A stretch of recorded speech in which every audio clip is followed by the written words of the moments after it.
stabbing will not be seen tonight, so that we may bring you this News Channel 8 special report. You and I have a rendezvous with destiny. I'm gonna do it just one more time. You ain't seen nothing yet. It was a good family life.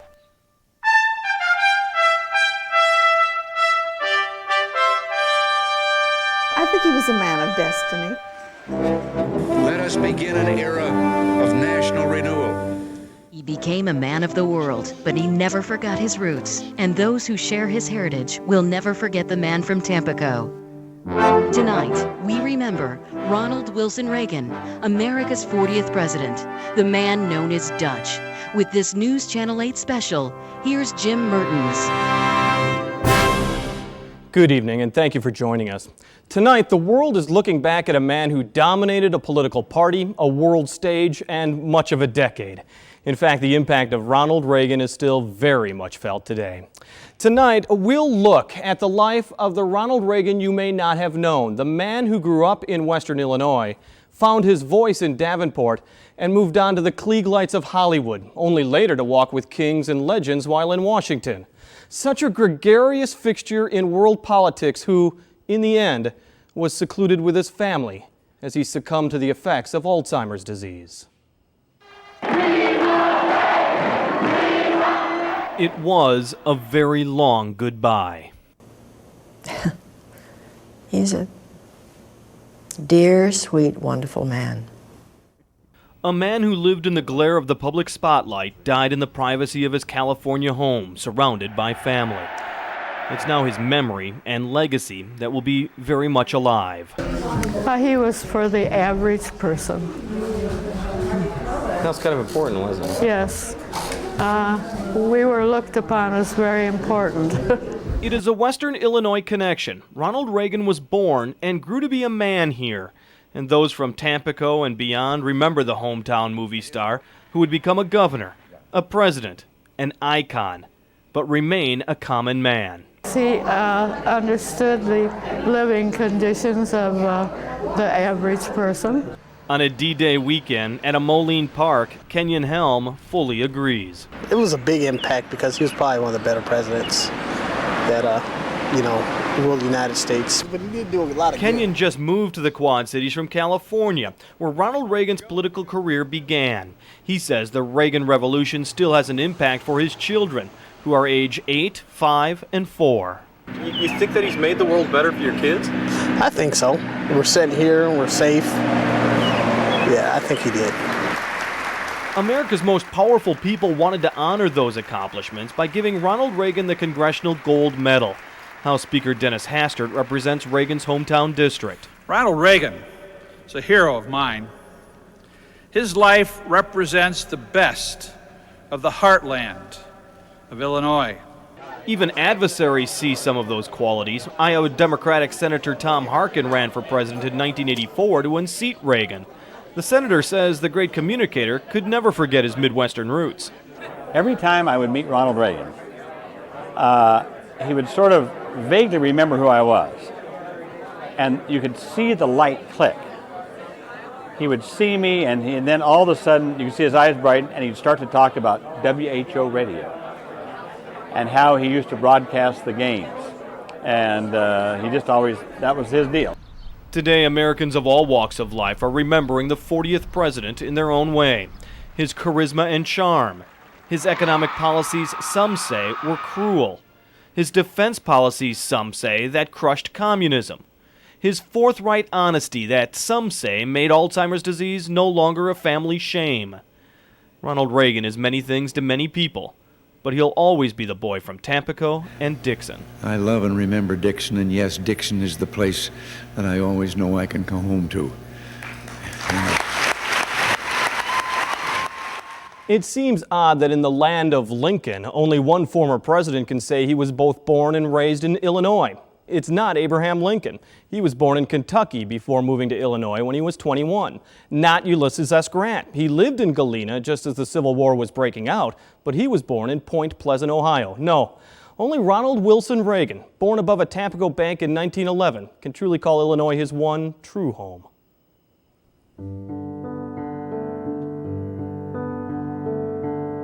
To understand Ronald Reagan as a child, and to understand Tampico as his birthplace, you have to understand people like Mary Ellen Golson, who grew up there with the future president. The kids growing up in that days, we had it nice.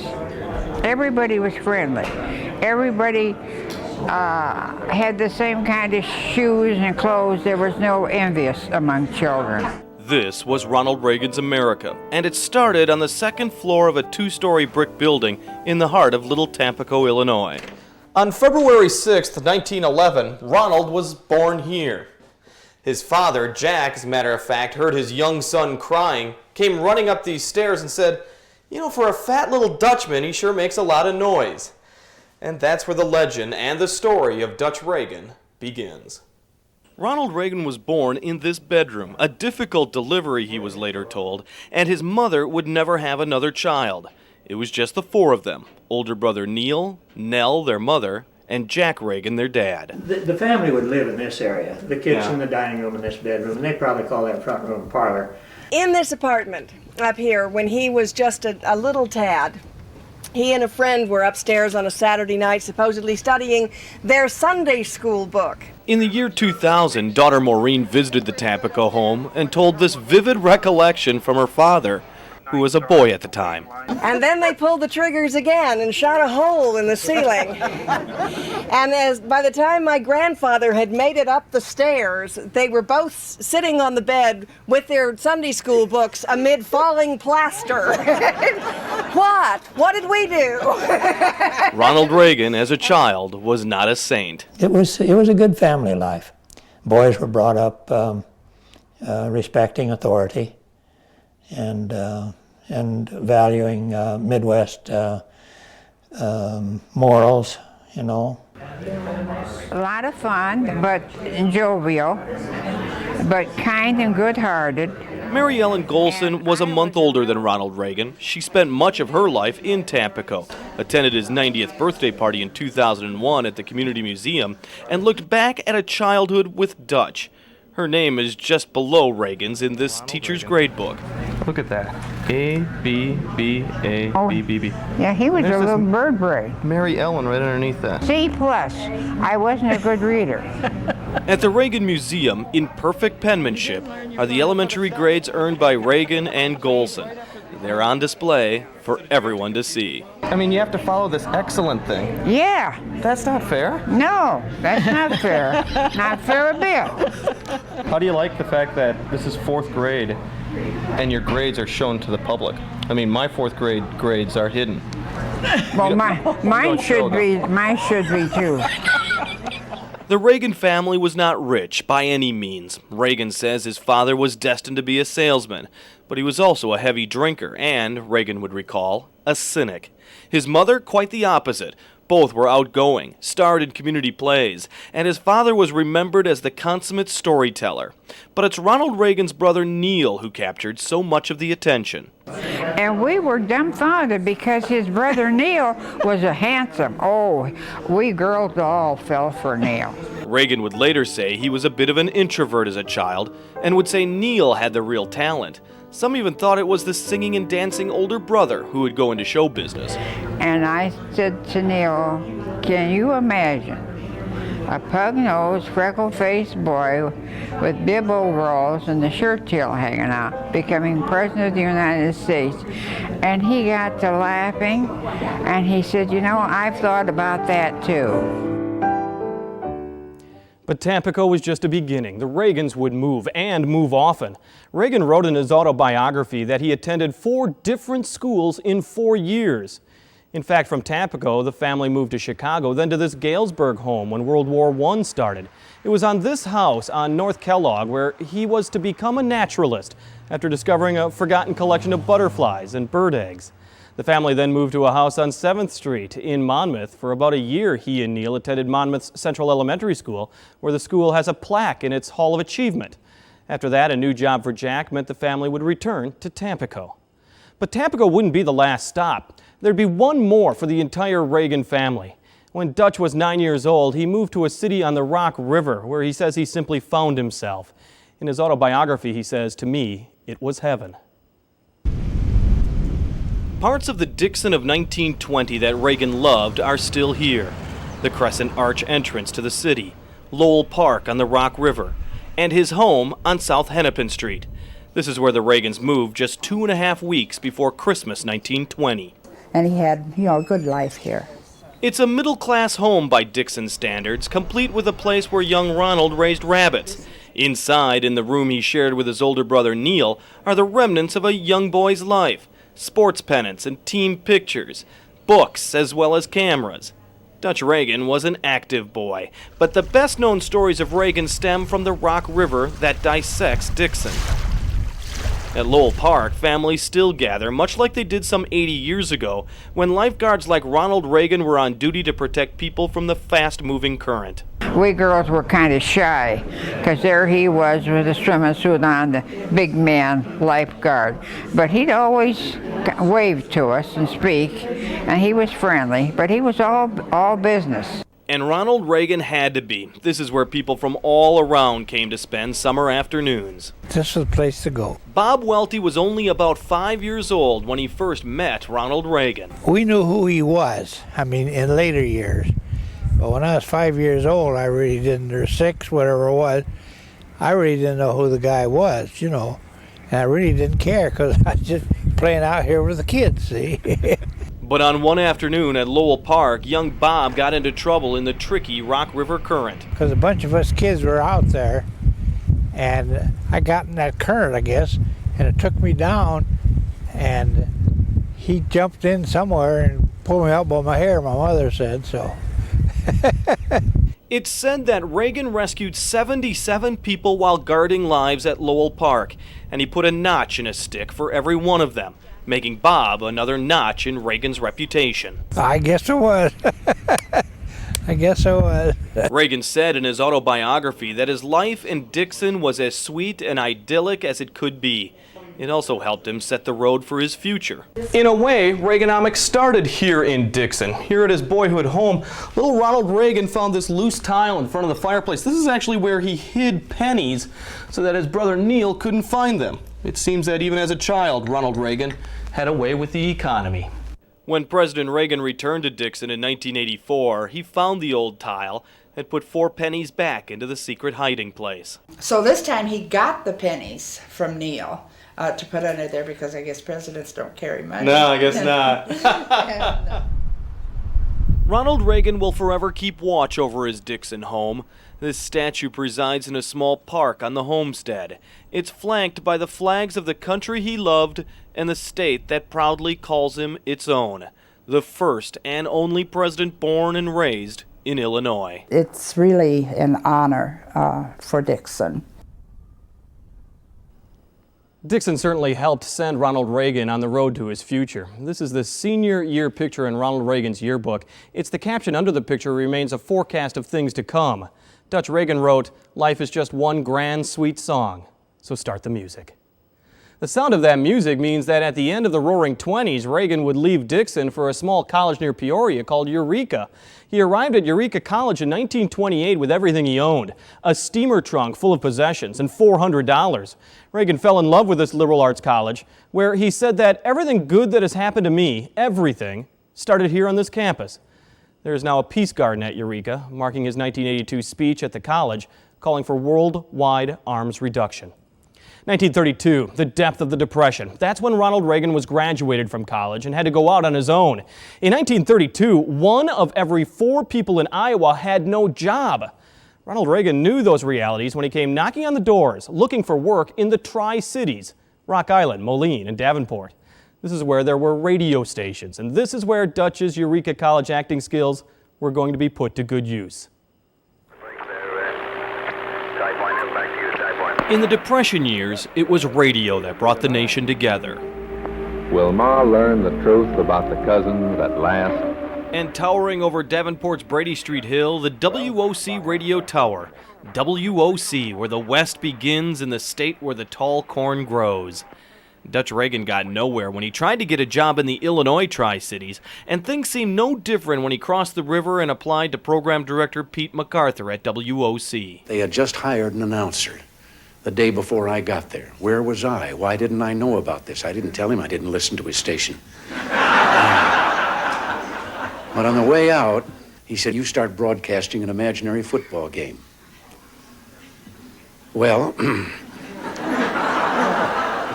I remembered a game that we had won in the last 20 seconds with a 65-yard touchdown.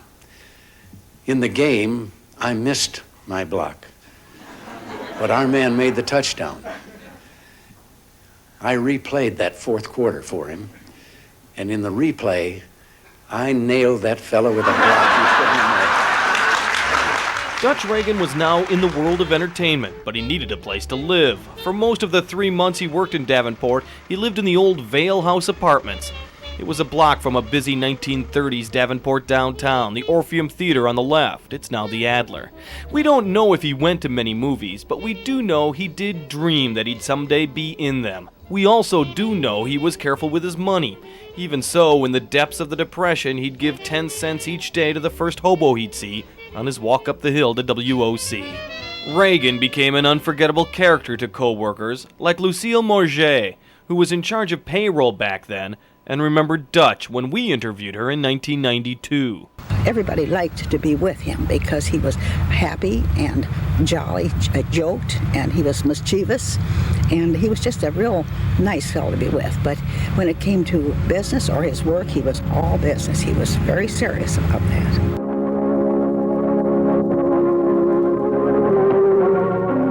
Reagan's work in Davenport would be short-lived. He was almost fired from WOC when he forgot to mention that a local mortuary was sponsoring the program of organ music on the radio.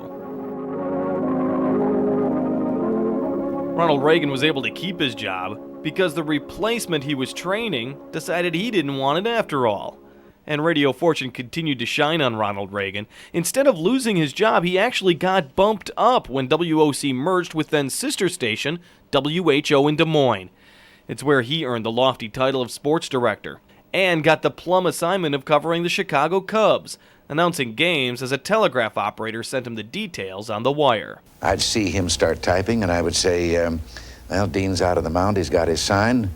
And as he started to hand the slip, I'd say, here comes the pitch, and it's a ground ball down towards second base. Shortstop going over after it. He comes in fast, picks it up, whips it over to first base in time for the out. 1 man down, first half of the 5th inning, and so forth. He would stay at WHO and live in Des Moines for the next 4 years. Actually, there are few remaining signs of Reagan's radio life in Davenport. His home, the Vale Apartments, became the source of a feud 50 years after Ronald left, a feud between the city and the building's owners. Unsafe, a fire hazard, and substandard. This is just another avenue the city is trying to take to grab our land and grab our property. In the end, the city won, and on January 6, 1993, the walls of Reagan's Quad City home came tumbling down, and with it, a much simpler time when radio was in its infancy and Ronald Reagan's adult life had just begun. As is often the case, tearing down a building doesn't always mean something better is going to replace it. Today, the location of the Vale is an asphalt parking lot, kitty corner from the Federal Building on the northeast edge of Davenport's downtown district. But the call of the camera was strong, and Ronald Reagan answered it. The Hollywood of the 1930s should have suited the Midwest radio star. A novel at the time called Southern California, the Iowa Coast, because of all the Midwest immigrants who had settled there. And Reagan's good looks and natural ability quickly earned him a 7-year Warner Brothers contract, earning him $200 a week.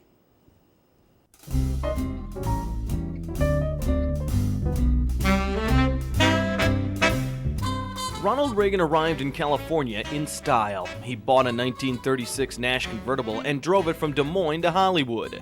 Reagan's 7-year contract from Warner Brothers would start him out at $200 a week. He would make only 1 picture in 1937, 8 in the next year, and 8 more in 1939. But it would be 1940 when he would come into his own.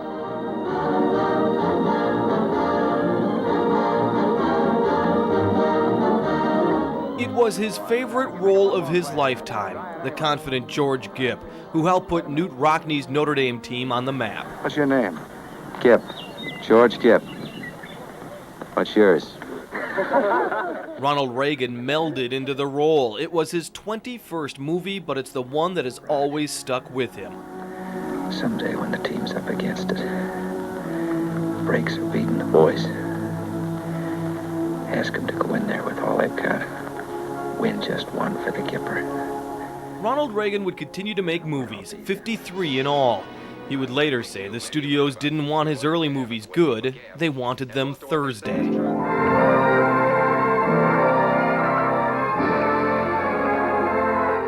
Reagan actually got critical acclaim as Second Banana in Bedtime for Bonzo. That's outright bribery. Bonzo! And this 1951 comedy would come back to haunt him in upcoming political campaigns. Just this once, the back seat for you. Now you stay there and be good. Reagan told biographers that he had nothing but good memories of the movie. But no movie would change his life as much as the one he filmed 6 years later. It was Hellcats of the Navy, his second from last film, and the only one that also featured Nancy Davis, his wife. Funny in a way. How do you mean? He said it. I took a chance to save him. I wouldn't take a chance to save Wes. Oh, he didn't say that. You're twisting it. By the time this movie was released, Reagan had already become more active off-camera than on, leading the Screen Actors Guild during difficult times when the House Un-American Committee was trying to expose communists in Hollywood. We've spent 170 years in this country on the basis that democracy is strong enough to stand up and fight for itself against the inroads of any ideology, no matter how much we may disagree with it. Some liberals would never forgive him for the role he led. I actually discovered that I myself was a participant or on the board of directors of a couple of organizations that were communist fronts. Now, in those days, that was the communist game plan. After Hellcats of the Navy, Reagan would make only one more film, and that was released 7 years later. Reagan knew he had to move on with his career. If you don't sing or dance, you wind up as an after-dinner speaker. And his speeches became more conservative, reflecting his maturing views of the world. Reagan would later say his move from the left would leave him with a cold shoulder from Hollywood. All those years that I was engaged in politics for the one party, the more liberal party, no one ever sent me letters and said, we're not going to go see your pictures anymore because of what you're saying politically and so forth. But it was funny. The minute I switched and became publicly on the other side, you'd be surprised how much mail that kind that I got. Though he campaigned for Democrat Harry Truman, Reagan would later switch allegiances to Republican Dwight Eisenhower, and he would continue to campaign for Republicans when, in a 1962 speech, a woman stood up and interrupted him, asking him if he was registered to vote. And she said, have you re-registered yet? And I said, well, no, but I intend to. She said, I'm a registrar. And she walked right down the center aisle, put the papers on the podium. I signed up and then said to the audience, now, where was I? He was once asked if he became president simply because it was just another role. Reagan said that may not be too far from the truth. In his book, Speaking My Mind, he said an actor knows two important things: to be honest in what he's doing and to be in touch with the audience. Now at 55 years of age, Ronald Reagan believed he needed to make a midlife decision. He would run against an incumbent liberal Democrat, Pat Brown, the same man who embarrassed Richard Nixon 4 years earlier. But it would be Reagan who would come out the big winner, and in a landslide to embarrass Brown.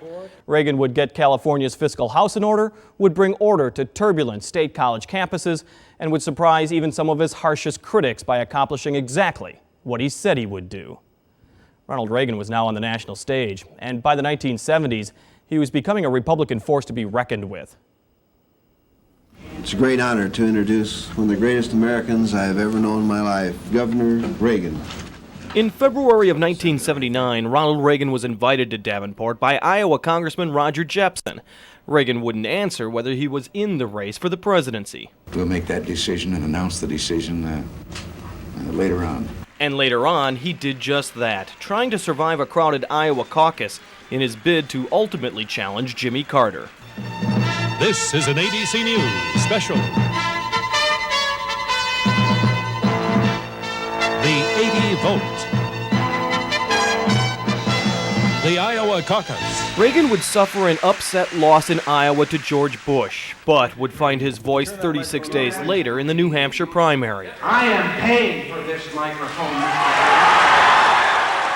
Mr. Reagan would win New Hampshire, and 5 months later take center stage in Detroit at the Republican National Convention. I accept your nomination for the presidency of the United States. With the economy in trouble and 66 Americans being held by Iranian fundamentalists, a vulnerable Jimmy Carter lost by 8 million votes to Ronald Reagan. And the pivotal question was one that Reagan asked himself. Are you better off than you were 4 years ago? On election night, in both 1980 and in 84, Reagan called Dixon radio station WSDR. Hello, Lindsay. Yes, Mr. President. Lindsay Davis, good evening, sir. Well, good evening. Let us tell you that the whole Rock River Valley is having a party this evening for its hometown boy, Ronald Reagan. Well, listen, that will always be have a warm place in my heart. Those years, and they're as vivid today as they were when I was there and living them, and I feel so indebted to all of you. God bless all of you, and thank you very much for the honor that you've helped do me. Those good wishes would set the stage for the Reagan Revolution. Reagan started something that involved no special legislation, no tax issues, no executive orders. After years of an American malaise, as it was called, the nation reawakened to a new spirit. Morning in America, some would call it. And the actor turned president would be its living symbol. I, Ronald Reagan, do solemnly swear that I will faithfully execute the office of President of the United States. It was an unusual inaugural day, to say the least. So help you God. So help me God. May I congratulate you, sir. Within minutes of the oath of office, America changed course. Some 30 minutes ago, the planes bearing our prisoners left Iranian airspace. After 444 days, the Iranian hostages were free. It seemed to be a time for new beginnings, but this presidency almost ended before it even got a chance to start. March 30th, 1981. Ronald Reagan's 63rd day in office was nearly his last. I didn't know I was shot. In fact, I was still asking, what was that noise? I thought it was firecrackers. Something else Reagan didn't realize, the bullet missed his heart by an inch. Through it all, the new president wisecracked to emergency room surgeons saying, "I hope they're all Republicans." And he joked with his wife Nancy saying, "Honey, I forgot to duck."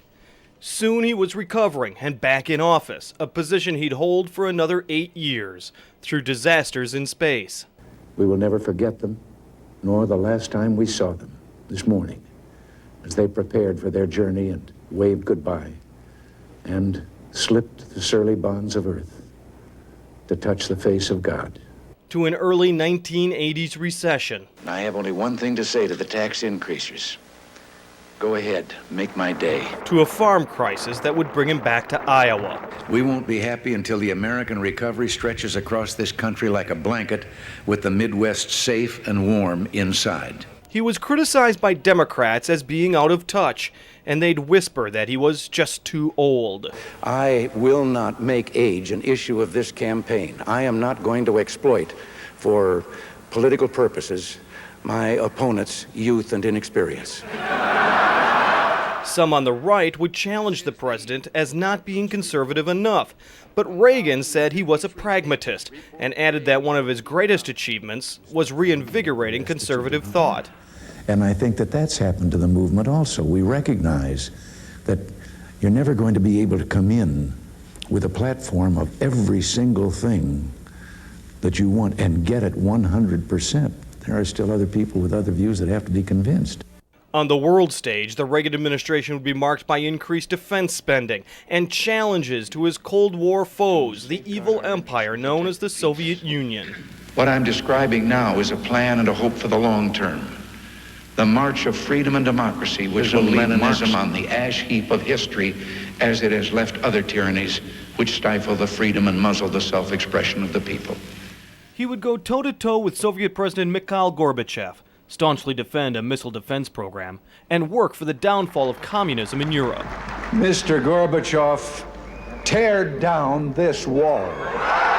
He would carry a big stick, putting troops in Lebanon until a suicide bomb blew up a Marine barracks, killing 240 inside, invading Grenada shortly after, and retaliating against Libya. But his administration would be caught up in scandal when it was disclosed that an arms for hostage deal was struck with Iran to help win the release of Americans held by Middle Eastern extremists. A few months ago, I told the American people I did not trade arms for hostages. My heart and my best intentions still tell me that's true, but the facts and the evidence tell me it is not. Ronald Reagan had great faith in the American people, and for much of his tenure, they had faith in him. A 1988 ABC News poll showed he had an average 57% approval rating for his job performance while in office. A great leader? Many would argue yes. But to Ronald Reagan, great leadership was something to be shared. The greatest leader is not necessarily the one who does the greatest things. He is the one that gets the people to do the greatest things. History will remind people that President Reagan's economic policies did two major things. It increased the federal deficit to sky-high heights, totaling $3 trillion. And the Reagan era will also be remembered for raising income in every income group in America. And he presided over one of the longest peacetime economic expansion periods in American history. But whether it was his style or his substance, Ronald Reagan is a man many in politics try to emulate. It forced Democrats to turn less liberal to win the White House. It helped conservatives find a voice that was lost since the 60s. St. Louis and Peoria. Republican candidates for office use his name all the time. I style myself as a conservative, a Ronald Reagan conservative. Some even argue over it on an Iowa stage. I know Ronald Reagan. I helped elect him. I went to 36 states for him. Senator, you may know Ronald Reagan, but I worked for him for 8 years. So did I. And I was at the cabinet table I worked for with him for 23 years. Whether the politician should be quoting them or not, or deserves to be quoting them, the fact that they quote Ronald Reagan, I think, is a good thing for Reagan's legacy. Living in the shadow of that legacy is Illinois State Representative Jerry Mitchell. I guess similarities, there are so many that it gets a little uncanny. Both Mitchell and Reagan were raised Democrats. Both were twice married. Both started politics in their 50s. Both are horse lovers. And what's more, Jerry Mitchell's district includes both of Reagan's homes, Tampico and Dixon. People speak with almost a reverent tone when they talk about Ronald Reagan, and that in itself makes it easy, especially to be representative of this whole area. But there is one other big similarity. They both attended Eureka College, both on the football team under Coach Mac McKenzie, and Representative Mitchell can still proudly fit into his letter jacket. That fits pretty good. If I don't breathe. Mitchell says the real similarity he's trying to keep is Reagan's determination to stick to his guns when he knows that what he's doing is right. I think that it's helped to guide me a little bit in my political journeys, knowing how strong he was for what he believed in. And those beliefs echo even today. On the federal level, you can almost hear Reagan's voice behind even this congressional session's budget battles. What we're talking about here today is Ronald Reagan's legacy. You don't raise taxes in the face of a recession. The Republicans you see in our party today, the way they view the world, the way they act and vote in large part is defined by the agenda that was set forth by Ronald Reagan. Steve Grubbs is a Republican campaign veteran, a former state lawmaker, past state chairman of the Iowa Republican Party. He says while Democrats may look up to Roosevelt and Kennedy, many Republicans use Reagan as their model. He inspired, he was someone that you could look up to. His motives were always good, and people can quibble about whether he made the right decisions or not, but nobody can ever argue about his love for his country and his belief in what he was doing was right. Grubb says Republicans must continue to develop new heroes and new leaders, but cannot turn its back on its legacy. Reagan's inspiration is even a lasting legacy on the Grubbs family itself.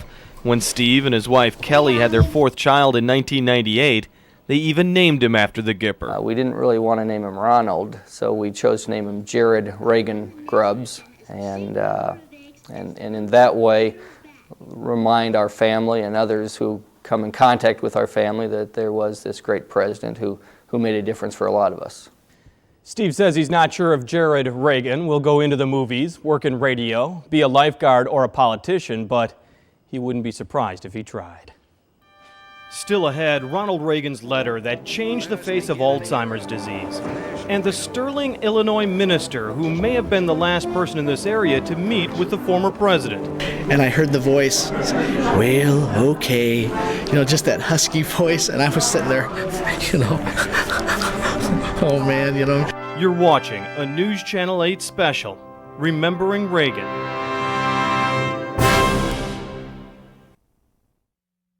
This News Channel 8 special presentation, Remembering Reagan, is sponsored in part by RIA Federal Credit Union. Your financial success is our goal. RIA Federal Credit. More homeowners than ever are taking advantage of the borrowing potential built into their homes. With a home equity loan at RIA Federal Credit Union, you can remodel your home, consolidate your bills, purchase a new auto, or take that long overdue vacation. RIA currently offers rates as low as 4.25% APR, no closing costs, and convenient repayment terms. Anyone can open an account to take advantage of all the great services RIA Federal Credit Union has to offer. Protecting your bank, RIA Federal Credit Union. We're giving cash to charities with a 3-degree guarantee.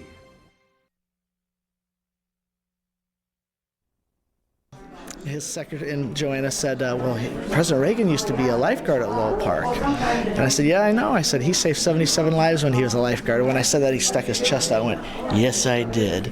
Reverend Scott Porter was the last person in this area to see President Ronald Reagan before Alzheimer's disease took him out of public life. Tonight, we're remembering Reagan. Welcome back to this News Channel 8 special, Remembering Reagan. I'm Jim Mertens. In so many ways, a single letter forever changed our perceptions of Ronald Reagan. Dated November 5th, 1994, he told the American people he was diagnosed with Alzheimer's disease. He wrote, "In opening our hearts, we hope this might promote greater awareness of this condition. May God always bless you." Signed, Ronald Reagan. That letter marked a watershed moment for a nation that didn't always understand Alzheimer's, and for a family that had to witness Ronald Reagan's long decline. If Ronald Reagan was looking forward to anything after the presidency, it was his life with Nancy on their California ranch. Well, there's nothing like being in the saddle all day. But his retirement from public life would stay carefree for only 6 years. And it was just like the good old days. This was his last public appearance, 1994, when his family noticed he was growing quieter. He went to the Mayo Clinic and was diagnosed with Alzheimer's disease. And did he ever express fear to you? Never, never. Carefully wrapped at the Tampico Museum is a copy of Ronald Reagan's last message to America, dated November 5th, 1994. It starts, "My fellow Americans." Probably his last leadership role. Reagan wrote, "In opening our hearts, we hope this might promote greater awareness of this condition. Perhaps it will encourage a clearer understanding of the individuals and families who are affected by it." It's a very positive letter that he wrote, and he speaks of his how he wishes he could spare his family the pain of his Alzheimer's. That letter is now 10 years old. Unfortunately, he goes on to write, "As Alzheimer's disease progresses, the family often bears a heavy burden. I only wish there was some way I could spare Nancy from this painful experience." Just 3 weeks ago, Nancy told an audience supporting stem cell research that the painful experience was near its end. Ronnie's long journey has finally taken him to a distant place where I can no longer reach him. Alzheimer's disease affects more than 4 million Americans today, and that number could triple by the middle of the century. In the Quad Cities, the Robert Young Center's Memory Clinic helps dozens of families facing Alzheimer's disease. Deb Toll has seen years of advancements in Alzheimer's research. Remember, one of the doctors that we work with, who is from Springfield, saying it's not going to be in our generation. And now it looks like it's going to be in our generation. Teams of researchers, including those at Chicago's Ronald and Nancy Reagan Research Institute, are trying to unlock the secrets of dementia to help slow the progression of Alzheimer's disease.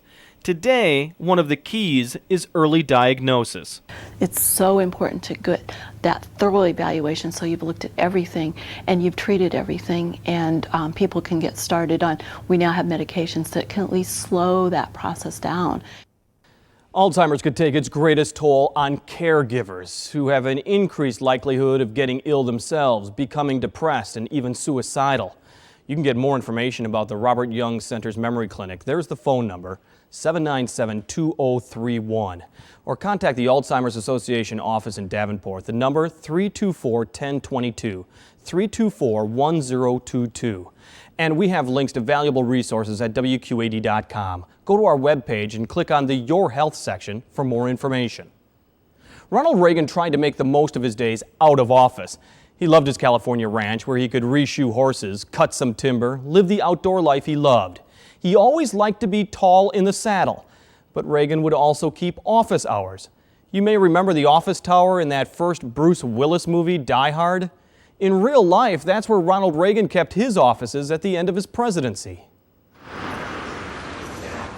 Ronald Reagan and retirement were two words that didn't seem to mesh. Even after telling America he had Alzheimer's, the former president would go to work every day in offices on the 34th floor of the Fox Plaza. It's also where he'd meet guests, both world-renowned and those not well-known. On September 11th, 1998, he would meet another hometown boy, perhaps the last Dixon man to ever meet with the president, Sterling Minister Scott Porter. I leaned forward and listened, and I could hear President Reagan's voice when she said, "You have some visitors." He said, "Well, okay," just like that. I wanted to connect with him. I didn't just want to go in, shake his hand, get a click, nice to see you, and leave. You know, this was, you know, my hero growing up, and so I wanted to connect with him in some way. So while shaking his hand, Scott told the former president about his hometown. And I said, "Hello, Mr. President. My name's Scott Porter. I was born in Dixon." When I said Dixon, he misunderstood me, and he said, "Nixon?" And which I thought was kind of funny. And I said, "No, sir, I was born in Dixon, Illinois." And when I said Dixon, Illinois, and he heard that, it was like he pulled the chain and the light came on. By that time, in late 1998, Reverend Porter knew Ronald Reagan's Alzheimer had claimed much. Reagan wasn't even aware that he had been president, but he was still very aware of his roots. And I just stepped in, I said, "Mr. President," I said, 2 weeks ago, my wife and my 3 daughters, Grace, Annie, and Emily, we went on a picnic at Lowell Park in Dixon, which we had. And as soon as I said Lowell Park, he perked up. He said, "You know, I remember Lowell Park." And his secretary, Joanna, said, "Well, President Reagan used to be a lifeguard at Lowell Park." And I said, "Yeah," I said, "I know." I said, "President Reagan saved 77 lives when he was a lifeguard at Lowell Park." And when I said that, he puffed his chest out and went, "Yes, I did." Ronald Reagan was 87 when he met Reverend Porter and Porter's friend Todd Bailey. Together, they were able to spend more than 15 minutes with the president that day. They chatted and said a personal prayer together. By then, Reagan had become less aware of his surroundings. In fact, in less than 4 months, he would no longer take visitors, but would spend the rest of his days in seclusion. Reverend Porter sensed that as he started to leave that day, pausing for a moment to look back over his shoulder. He was still standing there at the corner of his desk, hands at his side, just smiling at us, and he raised his hand and waved and winked at us. And when he did that, you know, it was that wink that you always saw when he was the president. And when he waved and he winked, it was, to me, it was like he was saying, "I'm all right, boys. You know, don't worry about me." And we went off into the next room, and I just pushed my glasses up on my forehead, and I was just bawling. I just put my face in my hands, and I was just crying like a little kid. Reverend Porter says that last meeting with President Reagan is still changing lives. He uses it in speeches and in leadership lectures he conducts for the Abiding Word Christian Center. Since Ronald Reagan left office, there have been office buildings, roads, and airports named after him. But among the more prominent of landmarks is one that moves across the oceans. The Nimitz-class nuclear-powered aircraft carrier Ronald Reagan was christened by Nancy Reagan last year. It is the most technologically advanced aircraft carrier in the world. And 3 weeks ago, the USS Reagan was certified battle-ready. Closer to home, Ronald Reagan's legacy will live on in a highway system that links Tampico with Dixon, with Eureka and Galesburg. It's called the Reagan Trail. It's the trail he knew by heart as a child and a young man. A system of roads that would take Dutch Reagan from his hometowns to his college. Today it's called the Reagan Trail. This is where everything happened, you know. And a whole new generation knows the route. For years, there was no state recognition of Reagan's life in Illinois, until lawmakers dedicated the trail in 2000.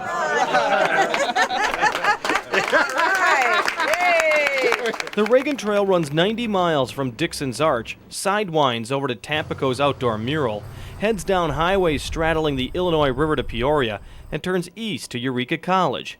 It gives out-of-towners a taste of Reagan's heritage. We have a lot of tourists here anyway. I mean, we get them from countries and states, and this should really increase the tourists that come through town. It also gives residents a sense of pride, especially those who live in Tampico. There's only been, to date, 43 presidents, so there can only be 43 towns where a president was born, and Tampico is one of them, and that's a source of pride to us.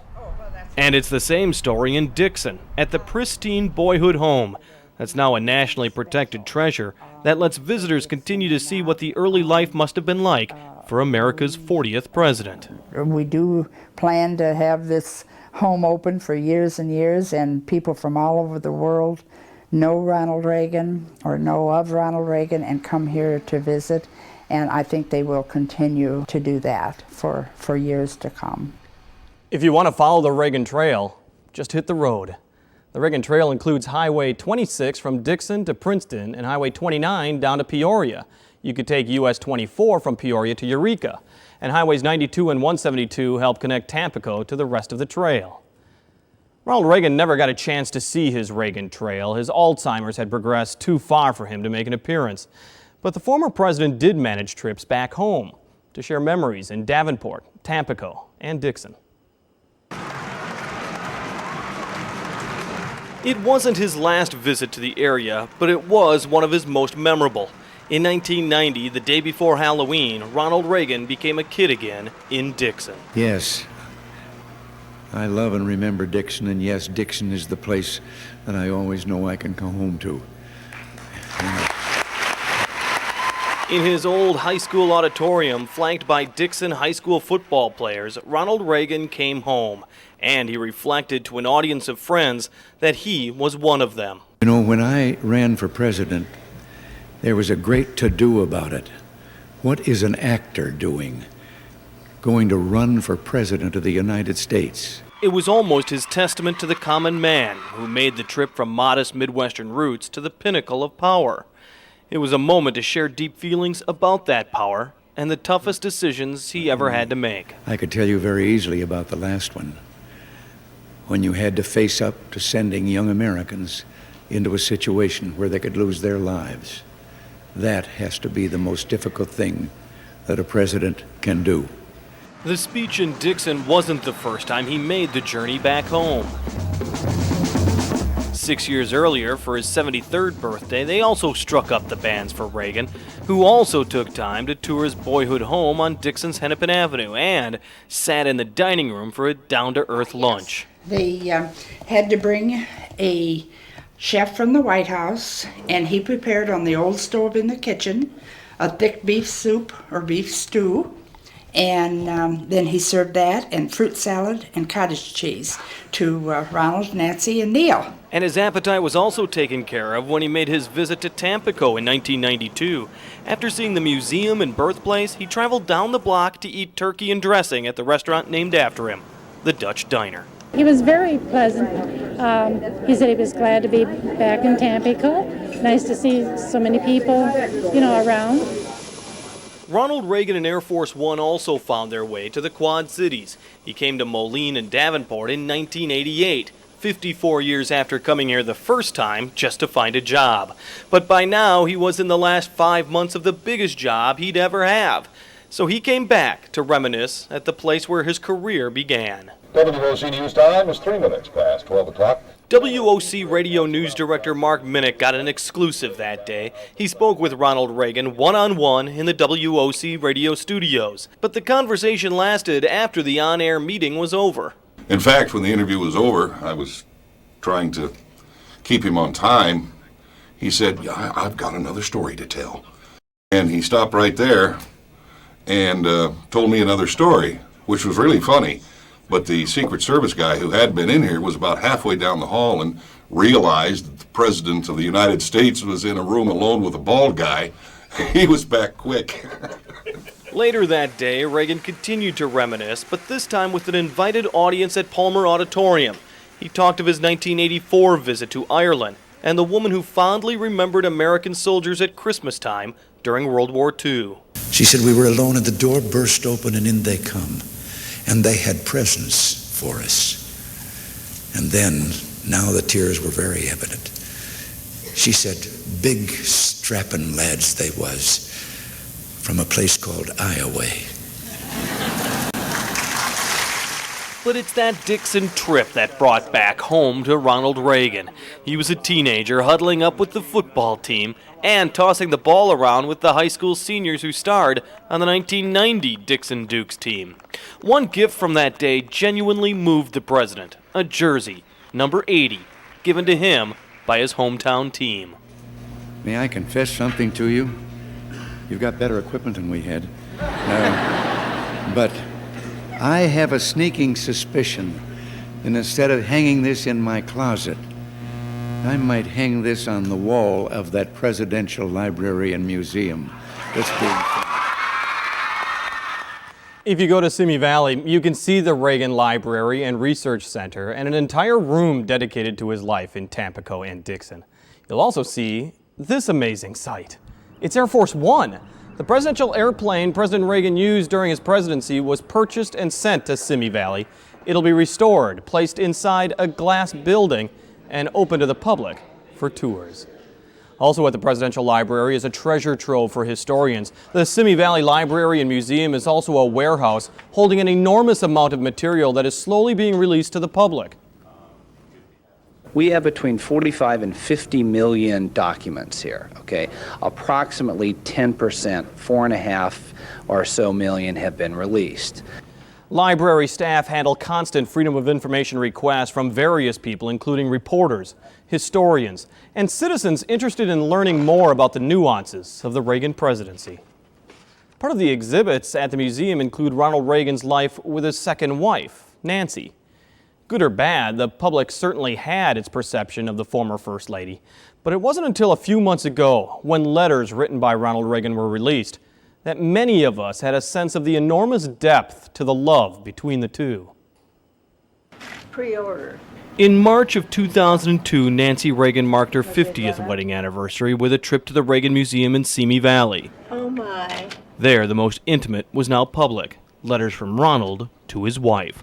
My darling, I love you 365 days more than I did a year ago, and 365 days less than I will a year from now. It was March 6, 1952, when Ronald picked up his life 12 years after his unsuccessful marriage to Jane Wyman, and as friends now know, married a woman he would love until the end of his life, Nancy Davis. Together they would have 2 children, Patty and Ron. Friends would not only see devoted parents, but also a devoted couple. You see, it was never a performance of an adoring wife and a worshiping husband. It was real. Nancy Davis came from a conservative family. Some might say she completed Reagan's transformation from a Truman-backing Democrat to a Republican supporting Eisenhower, Nixon, and Goldwater. Her influence in the White House and in matters of protecting Ronald Reagan have become legendary. Even to the end, she made sure few saw Reagan in his declining days, protecting the image of a strong ex-president who had grown sadly weak. Nancy Reagan brought down those protective barriers in the year 2000 with this book, I Love You, Ronnie, The Letters of Ronald Reagan to Nancy Reagan. Dear First Mommy, I'm in Wyoming, Montana, or Nevada, depending on which time you read this. Miss you even when I'm asleep. It's a book Sterling Minister Scott Porter shared with his wife. We were reading it going up. I think we were going to Chicago here when it first came out, and we're driving down the road crying, reading these. She's reading these letters out loud. Many of the letters were put on display at the Reagan Presidential Library in time for the Reagan's 50th wedding anniversary. It gave people a deeper sense of the Reagans' adoration for one another. Nancy, her stock in my eyes has just skyrocketed because just the way she's stuck by him and with him in their love. The letters, some 700 of them, chart a love affair that started in the glitter of Hollywood, took them to the pinnacle of American government, and then left them in the early stages of a disease that would take much from the Reagans, but would not diminish their love. And she refuses, even at night, to leave his side. But then again, that's understandable. It's loyalty and love that you can see in their faces, feel in the way they look at each other, and now know in the writing which further brought them to a lifetime bond. You don't even have to read between the lines. I more than love you. I'm not whole without you. You are life itself to me. When you are gone, I'm waiting for you to return so I can start living again. I love you. Signed, your grateful husband. In 2002, the book I Love You, Ronnie was released in paperback. Nancy Reagan says some of the royalties will go to the Alzheimer's Foundation, the rest to the Ronald Reagan Foundation for the Reagan Library and Museum. We actually started working on this project 4 years ago, trying to capture a part of Ronald Reagan's life that you may not be able to get elsewhere. Well, we lost some friends along the way. Maureen Reagan visited Tampico and Dixon in 2000 to help dedicate the Reagan Trail. She did so much to keep her father's spirit alive. Maureen died in August of 2001 of skin cancer. Thank you for joining us tonight. We'd like to thank the McElhinney family who keep Tampico's Reagan homestead operating. They do a fantastic job, and they don't get paid 1 penny. And thanks to the curators at the Dixon Boyhood Home as well. Both places are open to the public daily. You may want to call ahead.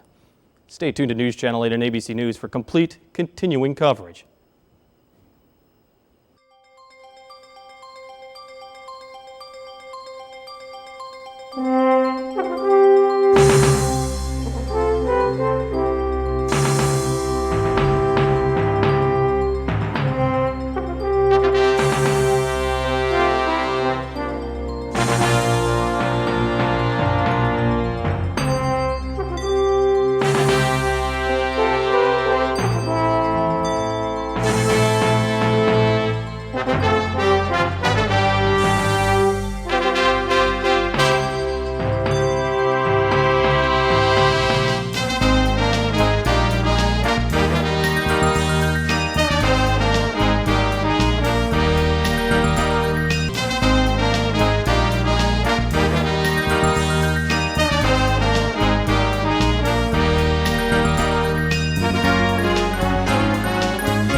Thank you for watching this News Channel 8 special, Remembering Reagan. We appreciate your comments. You can write to us at 3003 Park 16th Street, Moline, Illinois, 61265, or email us at wqad@wqad.com. This has been a WQAD News Channel 8 special.